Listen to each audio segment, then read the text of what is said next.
We are so far removed from the idea of America and its minarchism written in the United States Constitution, where we have to bring her back to where she belongs. Thank you for listening to this episode of Chasing Life, Liberty, and Minarchy.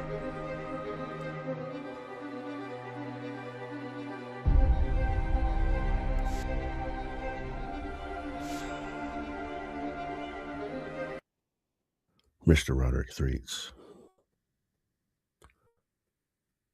And welcome to Chasing Life, Liberty, and Minarchy. In our season premiere of this series, The Boundless Watchman, we went straight to the ground floor. We laid out the blueprint for the contractual city. And we also provided, beyond a shadow of a doubt, that you can design, construct, and maintain 21st century physical infrastructure without a municipal tax grid draining your pockets. But once you have mapped out that territory, once you've established a defined space where liberty can breathe, you find yourself staring directly into the oldest, deadliest riddle in human history of human governance. Quis custodiet ipos custodes. In other words, out of Latin, let me just speak in plain English, who watches the watchman? Right? The collectivist, the statist, the bureaucratic manager will all tell you that the only way to rein in the state's monopoly on force is through political oversight.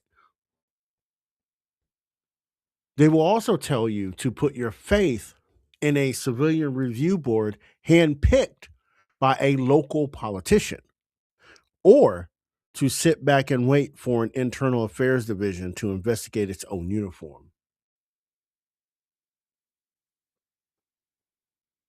But trust is not an engineering standard. A political appointment is not a shield. And the badge is not an exemption from the moral law. Now, under the strict confines of a minarchist framework, one rooted deeply in the original intent of the United States Constitution, we recognize that local law enforcement has exactly one legitimate function: to act as a purely defensive shield for your life, liberty, and property against physical aggression, theft, and fraud. But kinetic force is an incredible volatile asset. And if this is left unmonitored, if insulated from consequence, the shield inevitably sharpens into a sword. See, we don't need to abolish the watchman to be secure from him. We need to use decentralization to chain him to the mast of the law.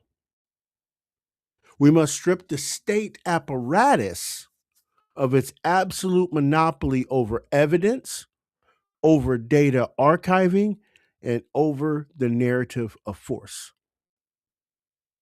This evening, we take the monopoly out of the dark. Today, we put the watchman on an immutable cryptographic leash, and I'll explain that in upcoming.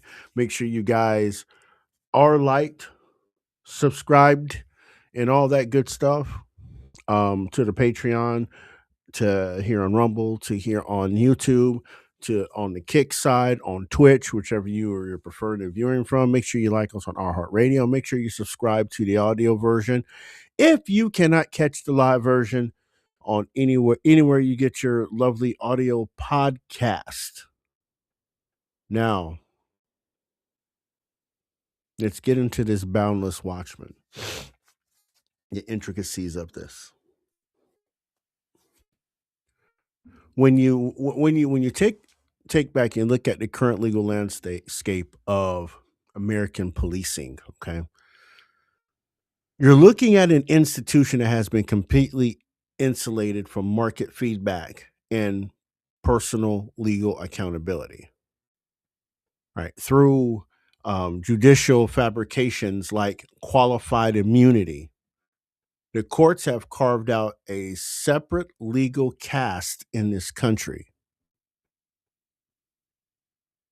So if a private individual damages your property, misrepresents a document, or violates your bodily autonomy, they face immediate civil liabilities and criminal prosecution. But if a state agent commits the same exact act under color of law, the judiciary steps in and demands that you, the victim, prove that their specific violation was clearly established in a nearly identical prior case before you can even get a day in court. This is the absolute perversion of our constitutional framework.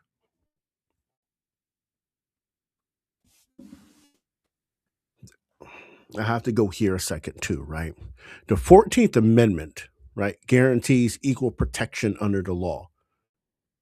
Yet our current administrative standard treats the state enforcement agents as if they are above the very laws they are sworn to protect.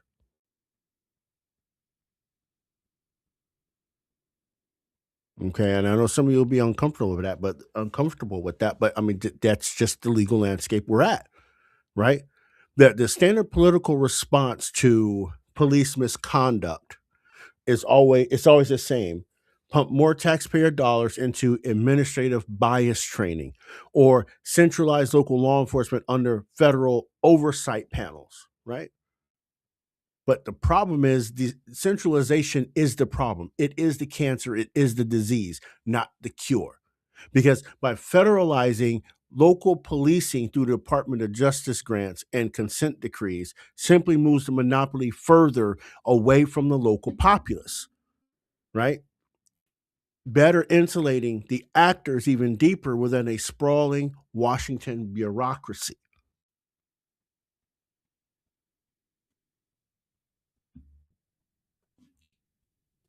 I was in a discussion the other day, because a lot of that I'm big on abolishing the 14th Amendment for many, many different reasons. Um, and people had a hard time understanding what the incorporation doctrine did. The incorporation doctrine that comes out of the 14th Amendment, where it basically applies the Bill of Rights in a limited fashion to the states. And this is why the state actors get to hide under the 14th Amendment when they commit said biases or the racial profiling, things of that nature. They are protected because, again, we talked about qualified immunity and how it's a fake legal doctrine, but they use the 14th to enforce it, right? But that's a concept we all have to understand. I know some don't like getting rid of the qualified immunity, this, that, and the third, but again, right? If there is no such thing as absolute immunity, then your state actors, your state agents wouldn't need qualified immunity. That's a discussion for another day, or something for you to look into yourself. How absolute immunity is connected to qualified immunity. You'll be quite surprised on how that works. But moving on, right, from that, see, in Minarchy, right, in a monarchical standard, it demands a hard, uncompromising pivot. Because if the state is actually minimal, its agents must face maximum accountability, right? So I'm gonna get into something that's lightly understood but makes sense, and I'm talking about blockchain infrastructure, right? Well, I'm gonna get into um, unalterable body worn camera arrays. I want to get into decentralized citizen oversight panels, right? To completely strip the state of its ability to hide its own aggression, or transforming local law enforcement back into a transparent, strictly defensive utility. All right. So, first things first, right? We need to look closely, okay, at the technical operational mechanics of monitoring force. See, in the modern era, almost, excuse me, in the modern era, almost every police department across the country has its officers wearing body worn cameras. On paper, this was championed as the ultimate solution to the accountability crisis. But let's look at the actual architecture of that data loop, right? First question, we have to ask, who owns the footage? The department owns it, right? Who controls the server stack? The state does. Who decides when the video gets released? A bureaucrat.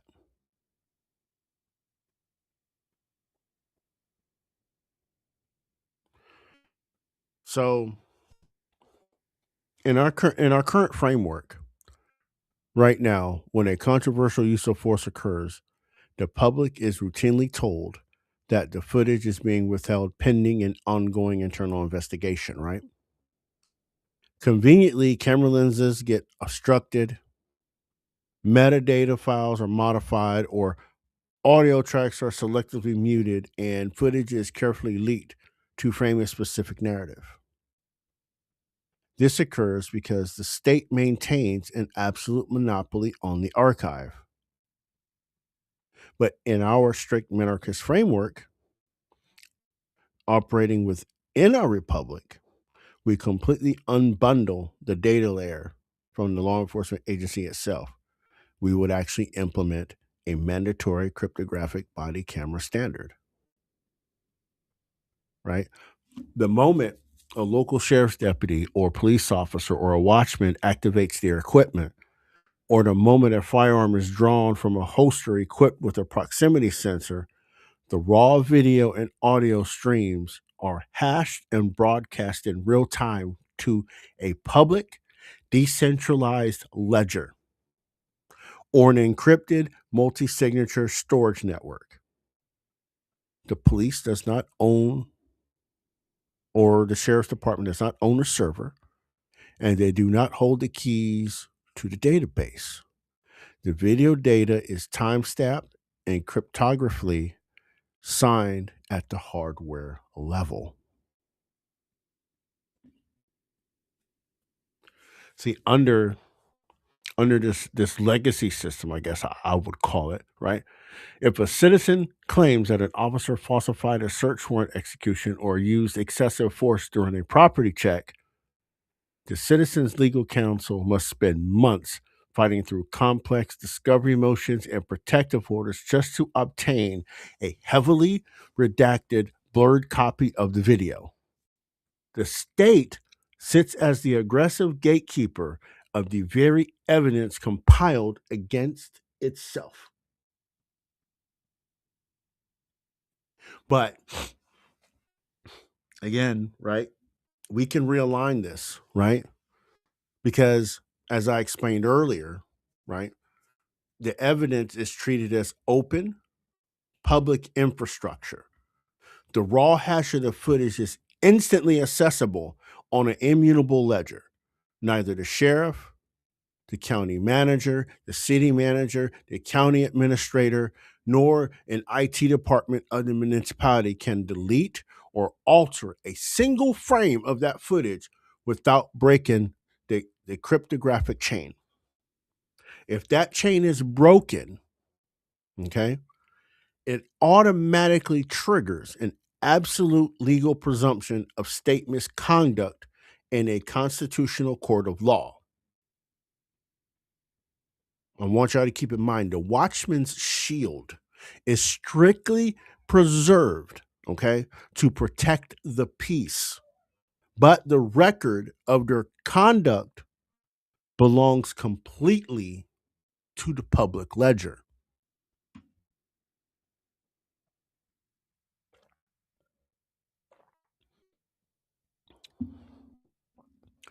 which brings me directly to the structural failure of internal accountability networks. When an officer uses kinetic force, okay, the case is traditionally kicked to an IAD or Internal Affairs Division, right, or a regional state attorney's office. But let's be honest about the institutional design, right? These entities share the same flag, draw from the same tax pool, and rely on the same institutional networks. They are structurally, economically, and sociological incapable of unbiased arbitration. Now I'm gonna throw I'm gonna throw this example out there, and it just hit my head. Um, let's talk about the Sixth and Seventh Amendment a second, right? The right to a speedy and public trial by an impartial jury of your peers is the ultimate constitutional check against state overreach. But the modern legal system has engineered procedural tools to systemically stack the deck. Okay, through the voir dire selection process, the sweeping state level indemnities, juries are frequently starved of the raw, unvarnished facts regarding state overreach. Right. So how do we fix that or put that in check? We the people, right? We the citizens, we realign the architecture by establishing what I call a decentralized citizen oversight panel, right? And this panel would leverage polycentric selection metrics, right? These panels are not political bodies appointed by a city council or a county commission. They are randomly selected, algorithmically verified pools of local property owners and residents within the district, individuals who are completely independent of the state's payroll and have no institutional ties to law enforcement. So, when an incident involving the use of force occurs, the raw cryptographically verified data is routed automatically to this independent panel. They hold the sole legal authority to determine whether the officer's actions fell strictly within the boundaries of the non aggression principle. I know y'all have heard that a million times. And I will speak about the non aggression principle or the non aggression axiom ad nauseum. Okay. And legitimate contract enforcement. Okay.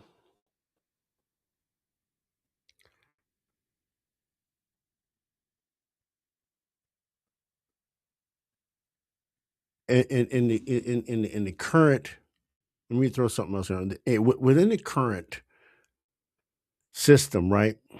If a local oversight board attempts to discipline an officer, right? And we've seen these citizen review boards in certain cities, right?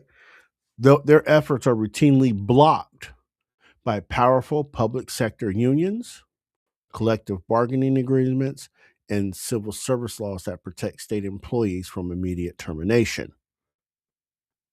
In the end, the citizen is left paying the tax bill for multi-million-dollar civil settlements while the offending agent remains on active duty. We see this all the time, don't we?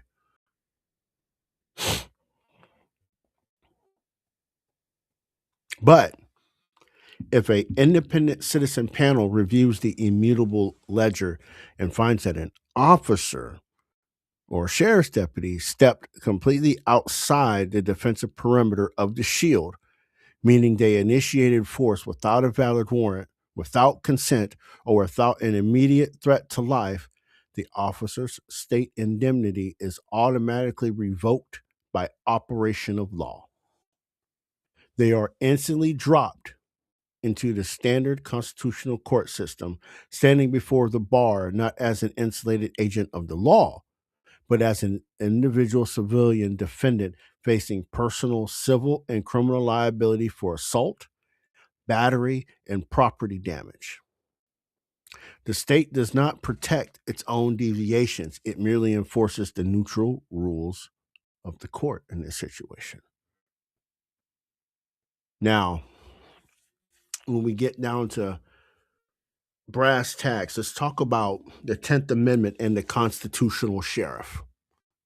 Okay? Because this is a major part on how we address our constitutional republic directly, right? We're not talking about creating autonomous, lawless citizen militias, right, that operate completely outside of the law or erase jurisdictions. We're talking about restoring the original localized hierarchy of American law enforcement that has been eroded by decades of federal overreach, right? And this is why I mentioned the constitutional sheriff, right? Because under our federalist system, the premier constitutionally recognized law enforcement officer within a local geography is the county sheriff. Unlike appointed bureaucrats at the FBI, the ATF, or DHS, the sheriff is directly elected by and personally accountable to the people of the county. They represent the localized deployment of the state's defense force under the clear boundaries of the 10th Amendment. Right? In our minarchist model, we utilize the office of the local sheriff as a constitutional bulwark against federal administrative consolidation. Because the sheriff's primary duty, right, is to protect the county citizens from all aggression. And that includes unconstitutional regulatory enforcement actions attempted by federal agents. So if a federal bureaucrat attempts to enforce an administrative rule or an executive decree that violates the Second Amendment or the Fourth Amendment within the county lines, right, the sheriff interposes, right? They draw the boundary line at the county border, enforcing the supreme law of the land against outside overreach, and also ensuring that any outside agency must first clear their presence with a locally elected executive authority. Right? Now, today, in our current landscape, right, local police departments are heavily federalized through programs like the Department of Defense's 1033 program, which actually pushes surplus military grade hardware into our small rural towns, and federal equitable sharing asset forfeiture loops, right? Local law enforcement agencies are effectively turned into standing armies, which are heavily incentivized to police for profit through arbitrary traffic stops and to execute unconstitutional federal mandates in exchange for a massive budget subvention. So, when we talk about our minarchist framework, and we go back to that, right, we would strip local law enforcement of all federal asset forfeiture incentives, all federal grants, and all military grade offensive weaponry. Right. And I say that because I love these people that like to sit here and say we got weapons of war on our streets, the AR-15, but they're not talking about our law enforcement having Abrams style tanks or Bearcats to turn against citizens' military grade equipment. They don't talk about that. They just talk about the citizen having weapons of war. when your cities and sheriff's departments have weapons of war sitting in garage ready to be used against any civilian they don't think is complying. But we're going to worry about the AR-10 and the AR-15, right? Or the AK-47, right? See, the watchman, right? The state in our Minarchy state does not carry instruments of war designed for foreign occupation or domestic suppression, right? Their budget is strictly localized, completely transparent, and bound strictly to their productive utility. So if the sheriff's office wants to maintain its funding, it must deliver clear, documentable protection of life and property, verified every single second by the cryptographic ledgers of the citizens they serve.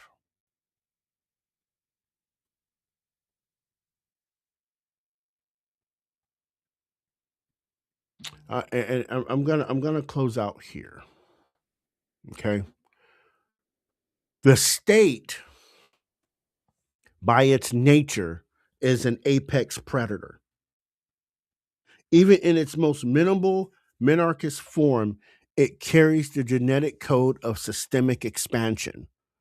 The moment we look away or don't pay attention, the moment we get comfortable, it will begin to grow its claws. They will also write new administrative codes and find reasons to point its weapons at the very citizens who built it. And we've seen this at the founding. We've seen this at the founding of this country.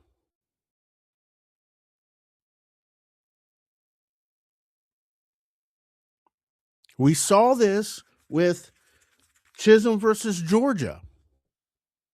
Well, let me take that back. Marbury versus Madison. And then we get Chisholm versus Georgia, which forced them to pass the 11th Amendment. See, even in that short time, we had just got our independence, just passed the Bill of Rights. And the 11th Amendment stops the citizen from holding the state accountable almost immediately. I want you to think about that a second. Our founders were not perfect. Our founders were not perfect at all, but at the same time, right? In 1795, when the 11th Amendment was ratified, they took the citizen oversight away. Now, I'll explain this just real quick, surface level, right, without getting deep, right? Because the 11th Amendment established state sovereign immunity. I know we've heard this immunity a thing a lot, but state sovereign immunity, right? So it prevents the federal courts from hearing certain lawsuits against the states. Specifically, right, citizens of one state from being sued by a different state in federal court, or the citizens of a foreign country suing a U.S. state in federal court. Now, there's provisions that the 14th Amendment overrides this, but this is pre-14th Amendment. 4 years after the Bill of Rights is passed, they ratified, the states ratified an amendment so the citizens cannot hold states accountable for their actions. And again, people, I want you to remember when I'm talking about this, right? And for all you, I don't want to get rid of the 11th Amendment, right? Because the people that don't want to get rid of the 11th Amendment, to the epitome, are statists. Because again, this amendment created state sovereign immunity, right? Because we also have to remember, right? Pre-14th Amendment, you were citizens of your states. Federal citizenship was by way of state citizenship. You were not a federal citizen. So see why the 11th Amendment was so damaging from the start, from the founding? Because if the state, and we just talked about, if the state got outside its boundaries, right? People could hold the state accountable for 4 years, from 1791 to 1795. They could hold states accountable for their actions. This literally puts a stop in it, right? And before that, the Chisholm versus Georgia case is what basically said, hey, yes, people should be able to hold their states and local municipalities accountable. They ratified the 11th immediately to stop that. Again, our founders were not perfect, but at the same time, right? A little bit of statist, right? I mean, the anti-federalists warned us of these type of things happening under federalism, and they were right. They were 100% right. And we see the creep. We've seen the creep since 1795. But I want to finish. I know I got off over there on Left Street, but I just had to explain. I had to bring that out, right? Because the state, we see it all the time, will find reasons to point its weapons at the citizens who built it.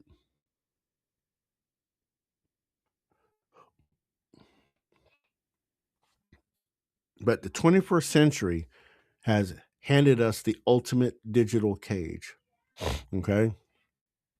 By anchoring our law enforcement firmly within the local elected office of the sheriff and wrapping that office into a web of immutable cryptographic surveillance, we achieved the ultimate minarchist equilibrium.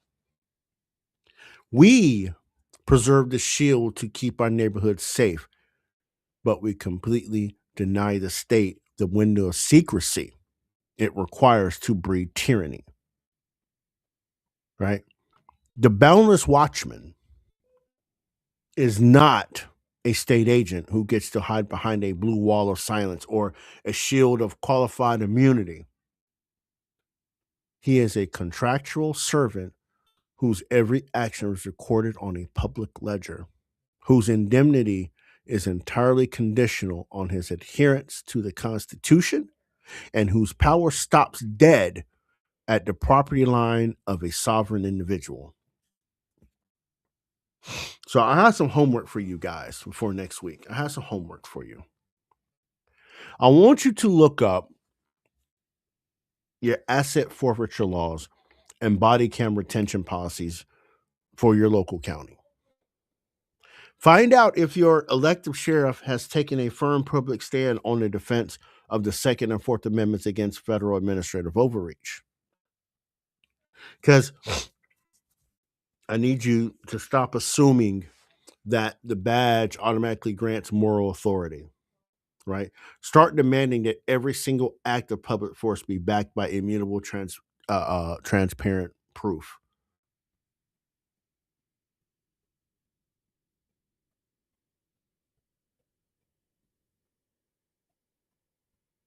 Lock your shields, watch the watchmen, and keep your eyes locked on the horizon. I want to thank y'all for hanging out this evening and walking the line with me. Make sure you guys come back next week for episode 3, which I've named The Myth of Public Goods, where we will challenge the final economic excuse for state expansion and prove that the market can handle everything from environmental metrics you track to the deep research that builds the future.